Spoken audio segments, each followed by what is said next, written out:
O Farol da Oposição está aqui para apontar os erros do governo e mostrar o caminho da democracia. Pense o Brasil, venha com a gente. Olá galera de todo o Brasil, está no ar mais uma edição do Farol da Oposição, o podcast que joga luz naquilo que o governo tenta esconder e que afeta diretamente a sua vida. É isso mesmo, Igor. Aqui a gente analisa a política de forma direta, firme e responsável. Nosso compromisso é mostrar as alternativas para o Brasil sem enrolação e com a verdade que você merece. E o episódio de hoje tem dois assuntos que mostram bem como o Brasil perde tempo com o PT no poder: a estagnação da nossa educação e as fraudes do INSS que o governo tenta varrer para debaixo do tapete. Preparem-se para entender como as ações da gestão petista podem pesar no seu bolso e na sua paciência. Para começar, vamos falar da educação brasileira, que continua sendo um dos maiores problemas para o desenvolvimento do país. O relatório da OCDE, chamado Education at a Glance, mostrou que a educação no Brasil ainda atrasa muito em comparação com países mais desenvolvidos. Em termos proporcionais, o Brasil gasta mais que a média da OCDE, são 4,3% do PIB. Mas quando olhamos o valor por aluno, a situação se inverte. O Brasil investe menos de 1/3 da média mundial. Exato. Quando a gente olha para o gasto por aluno da educação básica, o Brasil investe menos de 1/3 do padrão mundial. Só para comparar, os países da OCDE investem em média mais de $12.000 por estudante. Aqui, o valor é menos de $4.000 por ano. Isso significa apenas 31% do que esses países aplicam nos seus alunos. Esse cálculo considera todo o dinheiro público investido na educação, dividido pelo número de matrículas do ensino fundamental até o médio. Os valores são convertidos em dólar e ajustados pelo chamado poder de compra, que leva em conta o custo de vida em cada país. O resultado é preocupante. O Brasil tem o quarto menor investimento por aluno entre 49 países avaliados. Só Turquia, África do Sul e México ficam atrás de nós. E quando a gente olha para o ensino superior, a distorção fica ainda mais evidente. O Brasil gasta muito mais com alunos da universidade do que com quem está na educação básica. Mesmo com esse gasto alto nas universidades, o resultado não aparece. Apenas 24% dos brasileiros entre 25 e 34 anos têm ensino superior completo, menos da metade da média mundial. E essa má distribuição de recursos pesa nos rankings internacionais. No PISA, que mede a qualidade da educação, o Brasil ficou na posição 65 em matemática, 62 em ciências e 52 em leitura, entre 81 países avaliados. É um desempenho que nos coloca entre os últimos, e quem perde é o futuro da nossa juventude. É vergonhoso. Além disso, 27% dos brasileiros não terminaram o ensino médio, o dobro da média da OCDE. E quase 20% dos alunos do fundamental estão atrasados 2 anos ou mais. É um retrato triste, Igor, que mostra o tamanho do desafio da nossa educação. É importante lembrar que as últimas conquistas reais da educação aconteceram no governo Fernando Henrique Cardoso, como por exemplo, a universalização do ensino fundamental e o Fundef, que virou o Fundeb. O Fundeb, para quem não sabe, é o fundo que financia a educação básica no país e valoriza os profissionais da área. Para entender os impactos, vamos ouvir o presidente do ITV, deputado Aécio Neves. Ele tem uma visão clara sobre o que precisa ser feito. A educação é a base de qualquer nação que sonhe ser grande.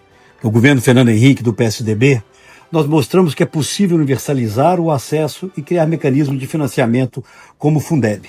Infelizmente, o que nós estamos assistindo hoje é um enorme retrocesso, com gastos ineficientes e resultados pífios que nos colocam no final da fila da educação em todo o mundo. Precisamos de gestão séria, metas claras e valorização do professor para resgatar o futuro dos jovens no Brasil. Para virar esse jogo, o PSDB defende metas claras, premiação por resultado e foco na educação básica. É como irrigar o campo certo. Se você joga água só numa parte da plantação, a colheita nunca vem. Precisamos de uma política educacional que realmente funcione e não apenas promessas vazias. A décadas, o Brasil não exibe conquistas relevantes no campo da educação. Novas metas são definidas, mas acabam não sendo cumpridas, como aconteceu com o Plano Nacional de Educação. Só agora, o SUS da educação caminha para sair do papel. Mas será que é a solução? É preciso cuidado com essa ideia. O Brasil adora criar leis, conselhos e mais burocracia sem resolver os problemas reais. A criação da Comissão Intergestores da Educação é só mais um exemplo disso. Essa comissão vai calcular o chamado custo aluno-qualidade, que mostra quanto dinheiro extra a União teria que colocar nas escolas. A intenção pode até ser boa, mas com o rombo nas contas públicas, a viabilidade é duvidosa. Mais uma vez, o governo cria expectativas sem dizer como vai pagar a conta. E não dá para separar esse atraso educacional dos últimos 20 anos de governos do PT. A falta de visão de longo prazo e a priorização de agendas ideológicas em detrimento da qualidade do ensino tem um custo altíssimo para o Brasil. Faltou planejamento, sobrou ideologia e o preço quem paga é a população.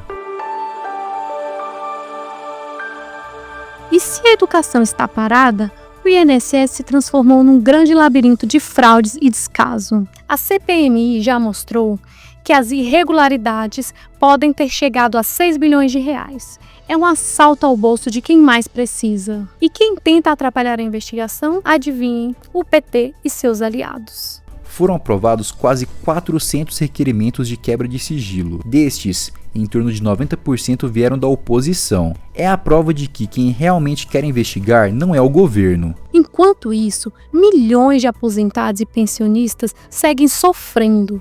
O que deveria ser proteção virou esquema. Para explicar de forma simples, é como se você pagasse um plano de saúde e, sem perceber, viesse outro boleto escondido na conta. É isso que acontecia com os aposentados. Ou seja, se dependesse do governo, nada seria investigado. O trabalho da CPMI é para proteger os aposentados, mesmo que o governo petista resista. É por isso que a defesa desses brasileiros é uma questão de justiça e não de conveniência política. O PSDB reforça que a Previdência existe para proteger os mais vulneráveis e garantir que quem trabalhou honestamente receba cada centavo. Para comentar sobre a investigação, vamos ouvir o presidente do PSDB, Marconi Perillo. A CPMI do INSS é fundamental para desmascarar as fraudes que lesam nossos aposentados, ou que já lesaram. O PSDB está firme na defesa da transparência e na punição dos responsáveis. Não vamos permitir que os governos ignorem essa sangria nos cofres públicos e no bolso dos mais vulneráveis. É preciso responsabilidade, sobretudo justiça.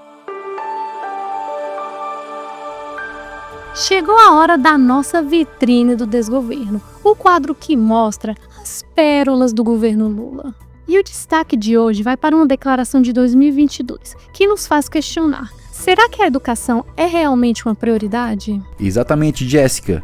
Toca aí, editor. Vitrine do desgoverno. A educação foi abandonada nesse país. É irônico, não é? Em 2022, o presidente Lula dizia que a educação estava abandonada. Em 2025, com os dados que acabamos de apresentar, fica claro que, infelizmente, a educação continua abandonada, mas agora sob a sua própria gestão. As promessas ficaram no palanque e a realidade é de estagnação e ineficiência.